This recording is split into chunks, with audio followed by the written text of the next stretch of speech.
We'll start off talking about the January transfer window.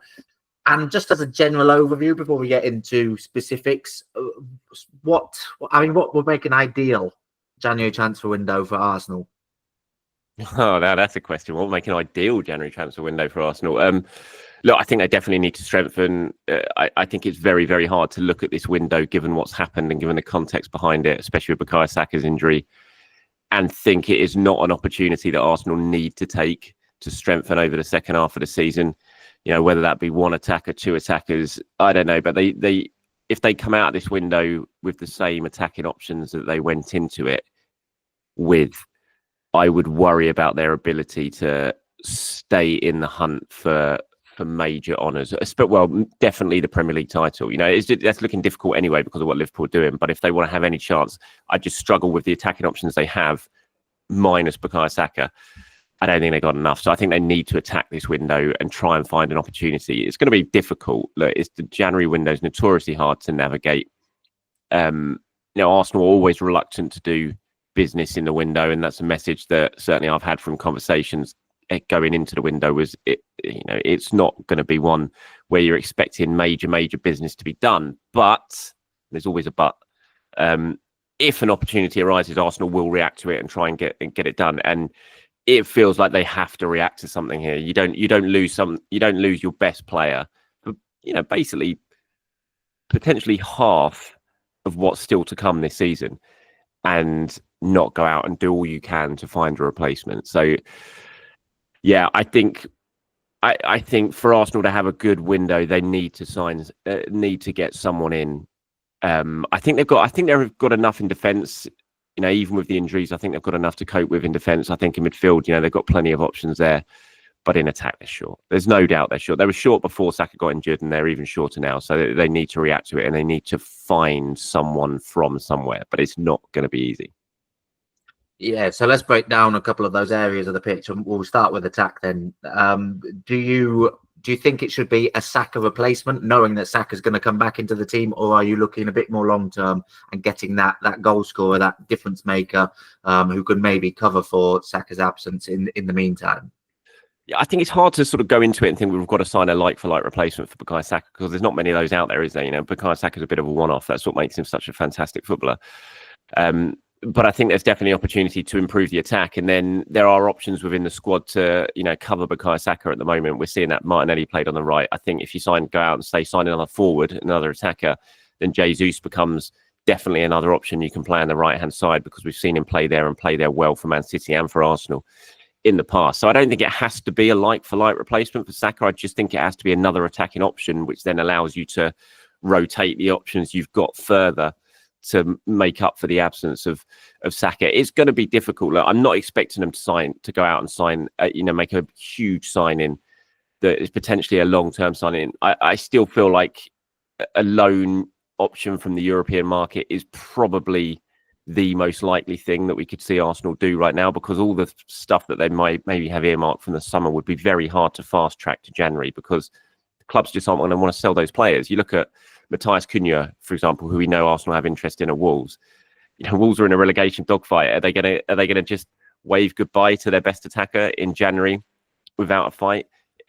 No. And so if you're going to sign him, you're going to have to put huge amounts of money down on the table. And Arsenal are going to do that in January? Doubtful. So I still think the most likely option when it comes to improving the attack for now is more of a sort of short-term fix to cover for Bukayo Saka's absence. And then you go out and do your serious business in the summer. So I still think that's the most likely option for me. So that suggests that the situation in attack isn't quite dire enough to go and overpay in advance to get your man 6 months earlier than you would usually. It's not that dire that you're going to go and do that. The thinking is still, okay, these are the players we want. Summer's the best time to get them. Otherwise, we will have to overpay hugely. Let's just get something through to the end of the season and then go for those plans. I would say so, but I'm not going to sit here and rule it out that they would go out. And as I said, the sort of message that we've been getting is reactive rather than proactive. And if an opportunity arises where a player is on the market, and I think we can get them, yes, we might have to pay 5 million more. We will do it. That they could go out and potentially do that. I just think it's more unlikely of the options that they have going in. You look at the players that we know that Arsenal like. You know, there's interest in Alexander Isak at Newcastle, for example. He's been a player they've been monitoring for some time. But you're talking, to get him in the summer is going to be ridiculously incredibly difficult. To get him in January is just nigh on impossible. And it's the same with like Matthias Cunha and those sort of players. There are options out there who potentially have release clauses, although there is a question whether Gyökeres's release clause is active in January for Sporting Lisbon, for example. So, yeah, I look at, lots of people have been asking me, who do you think we could get? Who do you think we could get? And you look at the options out there. Arda Güler at Real Madrid is always one that I come back to, who there has been links to in the past. So I've not actually been able to substantiate myself whether the interest is genuine or not. But if that interest is genuine, that's the sort of potential market opportunity that maybe they could exploit. A player who's just on the fringes of things at their clubs, is clearly very talented and can do it at the highest level. We've shown that internationally and for Real Madrid when he's got an opportunity. But could you go out and maybe get him on a loan until the end of the season? Very similar to what Arsenal did when they signed Martin Odegaard originally from Madrid, on loan till the end of the season. He was a big success and then obviously turned permanent, and the rest is history. Can you find an opportunity like that in this window? And if you can, could that person come in and prove the difference? So a player like Arda Güler, I think, is a very interesting one to keep an eye on. If Real Madrid would be willing to let him go. There are other opportunities out there. Maybe a Kolo Muani at PSG is a player on the fringes of things there. Again, not had a great time of things at PSG, but is clearly a talented attacker. We've seen that in the past. Looks like he would be available in January on loan. Could you go out and get him? And then could in 6 months he prove to be a decent piece of business? So those are the sort of things that I'm looking at as we head towards January as the most likely options for Arsenal. Yeah, Kolo Muani was one I wanted to dig a bit deeper into, because looking around at the speculation, the names popping up are Benjamin Sesko, who we know they've had interest in the past, but probably isn't a January realistic January option. Brian Mbeumo's been mentioned, but he probably falls into the category of he's going to be a lot more expensive in January than in the summer due to Brentford aims this season. I'm not sure profile-wise he quite hits what Arsenal will be going for in terms of age and everything. For me, it is Kolo Muani, who looks like the most likely one in terms of age, in terms of, as you say, definite quality there. He's a great player, but he's just, PSG's not been right for him. He's not fancied by the manager there. He looks like someone who could, if you get it right, and there's been a few players like this in the last, decade and a half, where if you get it right, and they don't always get it right, but if you get it right with Kolo Muani, give him regular game time, he could be a very shrewd signing. He went for a lot of money recently, and he'll be available for much less than that right now, you would think. So he is, for me, the standout option for Arsenal. I don't know what you think on that. Yeah, well, he's definitely one of the options. That's why I think his name continuously keeps getting mentioned as a possible target, because he is that kind of market opportunity, which those are the sort of players that January revolves around, really, aren't they? They're players who have just fallen out of favour a little bit at their clubs, are on the market, are not ridiculously expensive because of their situation, and clubs could go out there, bring them in, and it could just work. And so he does tick an awful lot of the boxes for it. The only issue is because clearly, I imagine with him, confidence is an issue and everything like that. You haven't played that much football. Do you come in January and can you hit the ground running and be a kind of difference maker over the second half of the season? You just don't know. It's a bit of a gamble, but that is what January transfer windows tend to be about. I think there's going to be lots of interest in him as well. If Arsenal are in the running, we'll have to wait and see. But I've seen Milan already been sort of heavily linked to a possible destination for him in January. So there's going to be lots of clubs sniffing around. Everyone's going to be looking at the same sort of player in January. It's like, right, who's potentially available? Whose agent has been working behind the scenes, putting the feelers out, knocking on doors, saying, look, you can get him out in January if you really want to. So I think there's going to be a lot of clubs already lined up for the likes of Muani, or if Real Madrid have been willing to let Güler out, I'm sure there'll be lots of clubs sort of lining up for him as well because of his talent and his potential. So it's going to be a bit of a fight for a lot of clubs, and every single selling club or loaning club are going to know that Arsenal need a player, and that's going to help in terms of their bargaining position and how much they can ask for in transfer fees or loan fees and that sort of stuff. So it's good. That's going to be an issue Arsenal are going to have to deal with, but it's something I feel like they really do need to do. I think they left themselves short in the summer transfer window in the forward areas. I was convinced of that at the time, and I'm still convinced of it now. And I feel like they if they don't do anything in January, they're going to leave themselves incredibly short. And, yes, Liverpool are quite far off in the distance when it comes to the Premier League, but there's still a hell of a lot to play for in these second half of the seasons. Arsenal are in the League Cup semi-final, got two, by the day, looking more difficult two-legged fixtures coming up against an unbelievably informed Newcastle side coming up. That's a huge opportunity to get to Wembley final. You've got the FA Cup coming up. Arsenal's kicking things off against Man United. You've got the Champions League kicking off again fairly soon. Arsenal in all of these competitions, they've got themselves a great chance over the second half of the season of doing something pretty special, and need to make sure they're well equipped enough to be able to handle that. And right now, I look at the squad with the issues that they've got, and I'm not sure they are. And so they need to fix that in January.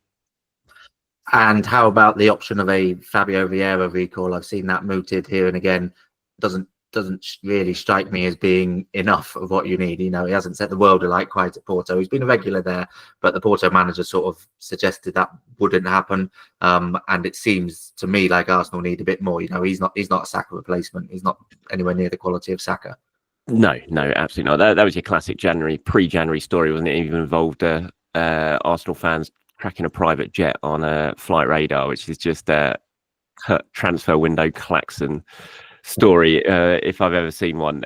No, I mean, to be honest, that sort of within about a couple of hours, that story had moved on from Arsenal recalling him to the Porto manager basically admitting it was more of a disciplinary issue, which I think is going to be more of a concern to Mikel Arteta and Arsenal than anything else, to be honest, because they really want Fabio to go over there and get proper minutes and get some confidence back and get some sharpness back. They weren't ready to wash their hands with Fabio Vieira. That's why they didn't include any sort of purchase clause, mandatory or permanent, in the loan deal with Porto. They just wanted him to go out there and find himself a little bit again, and then come back in the summer and they will assess things. So to sort of hear that maybe things haven't been going great behind the scenes there will not be, I don't think Arteta especially will be happy with that.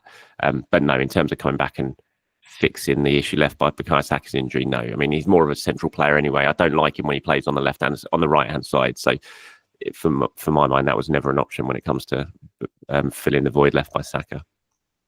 Okay, and in terms of defence, you mentioned you don't feel they need a bit of bolstering, but as you say, there has been a lot of injuries.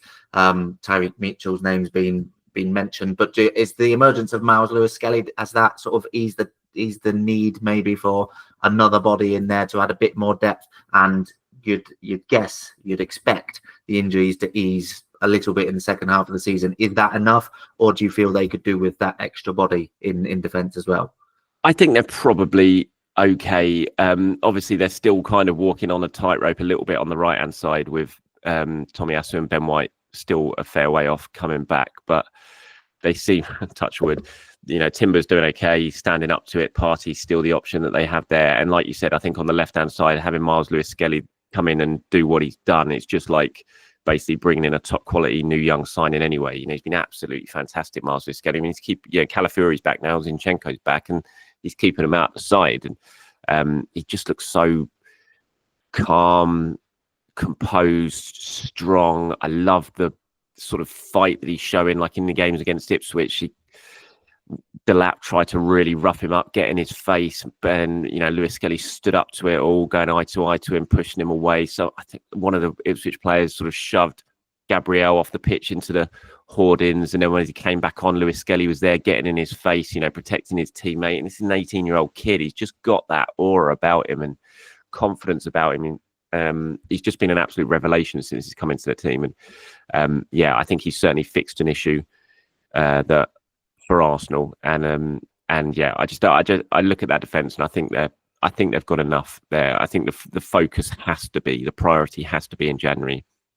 All eggs in one basket, improve the attack, bring in at least another option, and give yourself the best possible chance you can have of getting some success over the second half of the season.